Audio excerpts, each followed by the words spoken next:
Hey guys, it's Adam and welcome to InfoPlayer. In this episode, God of War with a PC debut, 500 hours of gameplay, and Battle Royale game going free to play. So let's begin. God of War just became a PC game and is available on Steam and Epic Games Store. On the first platform it gained more than 65,000 players in a peak, and more than 48,000 are playing in the moment of writing the script. 97% of positive reviews from almost 7,000 players is no surprise. The game is simply awesome and PC-only players were really missing the story of Kratos. What's even better is that the game really feels like it was meant to be a PC game and not just a cheap port that only brings players because of the name. Players really appreciate that playing with mouse and keyboard feels good and intuitive, and like it was meant to be played like that from the beginning. Looks like Sony have gained a lot of trust from PC players, but after so successful God of War, many players now demand more PlayStation to PC ports of titles like Bloodborne, Ghost of Tsushima, The Last of Us or Uncharted. Well, Sony must get to work if they want to get players happy. So Dying Light 2 Stay Human is soon going out, and Techland is giving players more info about the game. Apparently the game will provide about 500 hours of gameplay in order to finish the game in 100%. Many players say that it's too much, but this amount of time is needed to most likely check every ending of the game and unlock all achievements.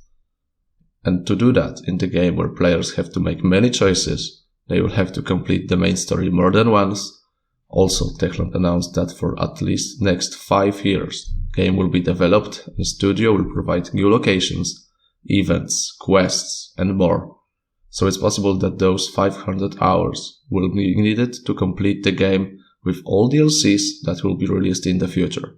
We'll see about that soon because the game will be released on 4th of February and players will check for themselves if they really want to spend 500 hours in the game.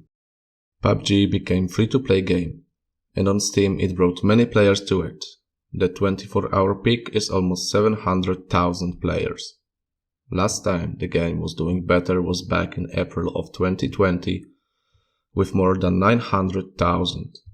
Also, the game had constantly more than 700,000 players before August of 2019. So was the game dying? I think so.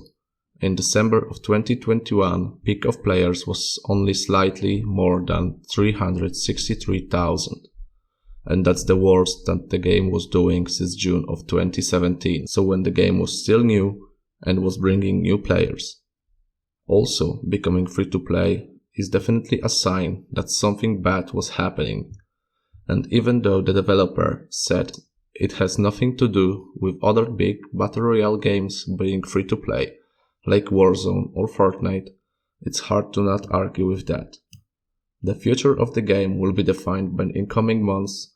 If the game will not bring new players by becoming free to play and will not keep old players soon, the servers will be merged, like it happened with many other multiplayer games in the past, and later the game will be dead.